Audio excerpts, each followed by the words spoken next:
We all want to know where we come from, to know how we fit into the long tapestry of history, to piece together who our family was, where they came from, what they did, and really appreciate the legacy that they left us. So, let's talk genealogy.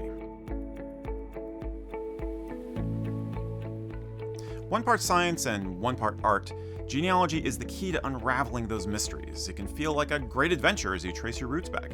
But to be honest, it can also be a frustrating slog. Any professional genealogist is going to tell you that it's really complicated. It's a huge jigsaw puzzle. And sometimes a few of the pieces have fallen off the table and gotten lost under the sofa. So if you're about to embark on this journey, there are definitely some best practices and things to keep in mind. Here are our top tips for tracing your genealogy. Number 1, get to know yourself first. Practice makes perfect, right? Getting started with genealogy can be a little daunting. I mean, unless you just appeared out of thin air from an alternate dimension, you have a lot of family history to eventually wade through. There'll be many hours spent scouring through documents looking for that one name or birth record. So before you do anything else, just start with yourself. Jot down all the common knowledge you already have in your head. Write down whatever you know or remember about your family, names, places, where they lived, and so on. One excellent tool you can use from the very start is a pedigree chart. You can buy a basic one online, or you can find a digital one. You can begin by filling in a few blanks, starting with yourself. You probably already know most of the facts about your birth, who your parents are, and your grandparents, where you've lived, where they've lived, etc. Collect together whatever physical and online documents you have about yourself. This could be your first taste of research out in the wide world of genealogy. And if you don't have complete details, well, there's a goal right there. You can also get the ball rolling by collecting info on a living relative you know well. You might find yourself a work partner that way too. Number 2, organize from the very start. Organization is key. So, you're going to need 2 filing systems at least, one physical and one digital. The physical one can take many forms. When you're starting out, even a plastic tote with some hanging files in it could really work. Start collecting any physical documents pertaining to you or your family in one place. Include any old photos or paper artifacts. Heck, even that index card with Grandma's Brown Betty recipe could be cool. Now, with all the data you'll gather, and citations you're going to create for said data, you could drown in paper. But luckily you have this new fancy dang computer thingamabob to help. For digital records, one very simple thing to do is create a folder tree that mirrors your physical files, say, with a folder for each family member. Here, you can save copies of digital documents, and photos of paper documents, and things like that. Cell phones make it super easy to do this, though you may want to invest in a flatbed scanner as well. Hopefully you can fill the folder with your name on it with lots of info. You yourself can be the template for how you collect and process future information. And then there's genealogy software. It's invaluable for any hobbyist, and there are plenty of free and paid programs available, like these.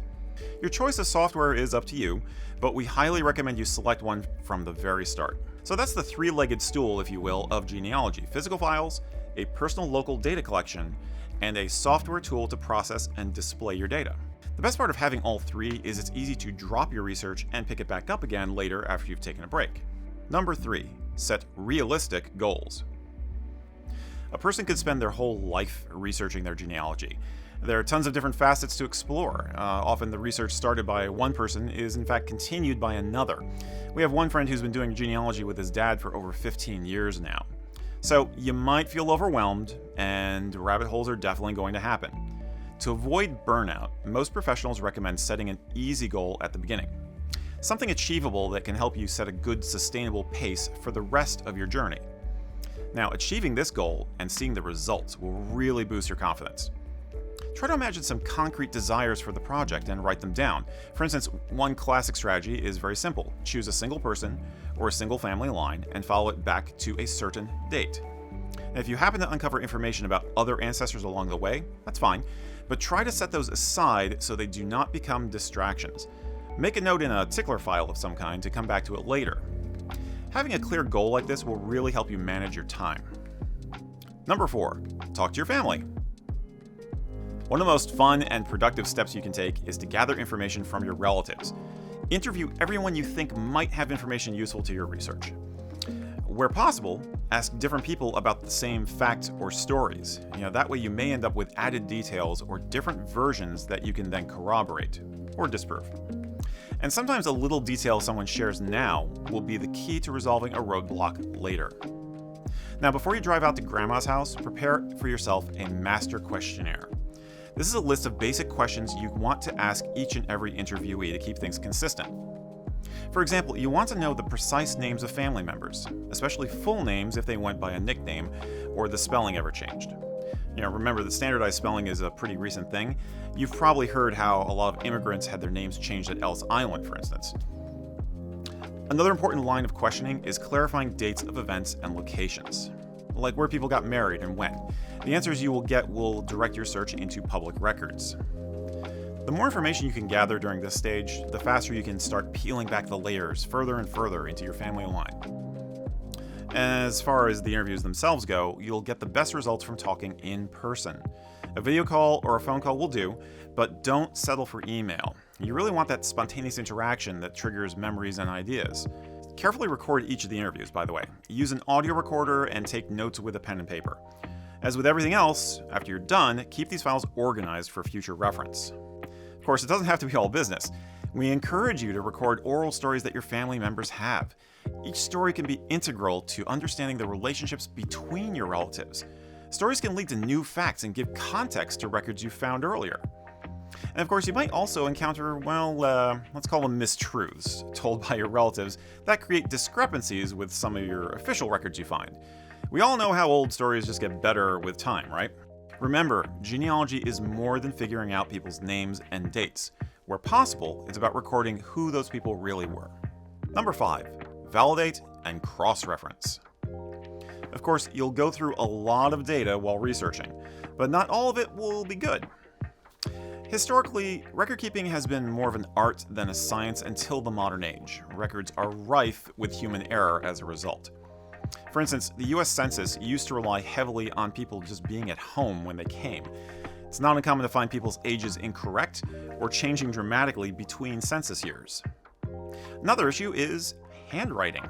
Yeah, especially in immigration processing, you can often find that an agent's writing was so bad that I's turn into E's and Z's turn into S's. Before you know it, records can be so full of inaccuracies that it becomes easy to overlook an entire section of data. So, the only sure way to solve these puzzles is to gather more data. If you come across a record that you think is incorrect, like a misspelled last name, you'll need to gather other related documents to prove or disprove the error. For example, comparing an immigration card to a passenger manifest might be really useful. Records of close relations can also really help. Always keep in mind that no record holds authority over another. A best practice is to go with the data a majority of records cite. Another good rule of thumb is that dates are more credible the closer they are to the time they were written down. For example, a birth date on a birth certificate is going to be substantially more credible than a birth date on a death certificate. So yeah, cross-reference as much as you can. Don't just write that Grandma Jones was born in 1875. Write that she was born in 1875 according to this, and this, and this. Number 6, be a problem solver. Sometimes you're going to have to get creative with your tactics. For example, usually researchers use census records, birth certificates, death certificates, and marriage records to piece together an entry. But what if you can't find any of those? Well, see if there's a family Bible out there. Recording major life events with notes written in the family Bible was a very common practice. Bingo, you may have a new gold mine of information. Or let's say you know Grandma Jones spent her whole life in Wichita, but you can't find her marriage record. Well, a good trick to keep in mind is to expand your record search to neighboring towns and cities. It wasn't unusual for people to get married in a location away from where they lived due to finances, laws, or family expectations. Other sources you may want to consider are court and criminal records. Nobody's family is perfect. Going through legal records can actually lead you to missing relatives, explain where someone went and why, or fill in gaps in your timeline. Like, nobody really wants to talk about what happened to Uncle Sean. And just to be clear, as a detective, you're going to wear through some shoe leather. Not everything is online. In fact, a lot isn't. You're going to be creeping around some libraries, courthouses, churches, and historical societies. Honestly, this can be a big part of the fun and a great excuse for a weekend road trip. you may be surprised at the answers you find waiting for you in a dusty old filing cabinet. But Eric, I hear you say, what about DNA testing? Well, yes, DNA testing is amazing, but it isn't an end-all be-all solution either. How much information you get can depend a lot on how extensive the DNA database you submit to is. And the farther back you go in time, the less the DNA testing will really mean a lot due to population migration patterns. You see, most DNA results are based on current national boundaries. Someone whose ancestors came from all over the place will get more general and vague location markers than someone whose family stayed in one place. And of course, most of us here in the US fall into the former category. That said, if you get stuck tracing some roots back past a particular time and you're unsure where those folks came from, a DNA test could really help. Number 7, be patient. Okay, so no matter how large or small the goals you've set for yourself, you're going to get stuck at some point. There's a lot of data to come through, and you'll occasionally find vast gaps where records have been lost to time. Old records can be confusing, and newbies to genealogy can find themselves spending hours looking for a birth date in a document, only to discover that the form they're looking at doesn't provide that information at all. Don't lose your cool. Just because you got stuck doesn't mean you're going to stay stuck. Records can be rediscovered, or new ones could be uncovered. And if you need a break, take it. Some problems resolve themselves when you look at them again with fresh eyes. Now, downtime with your project can also be a great time to do stuff in the community of genealogy researchers online. In the description below, we've linked to some blogs and community sites where you can interact with your fellow detectives. And hey, check out some of the great web seminars that are out there too. Several companies online offer talks by professional genealogy researchers that are totally free. Number 8, enjoy the journey. Just as we mentioned at the start, even though genealogy research can be frustrating, overwhelming, and complex, it is also immensely rewarding. Take your time to experience all the stories and facts that you uncover. It's a jigsaw puzzle finding out where your family fits into history.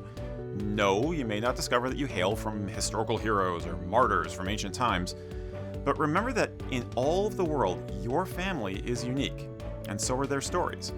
You never really know what you could learn from them. And future generations are going to be grateful for what you do with your time now. Good luck. Thank you for watching. Hopefully that was helpful.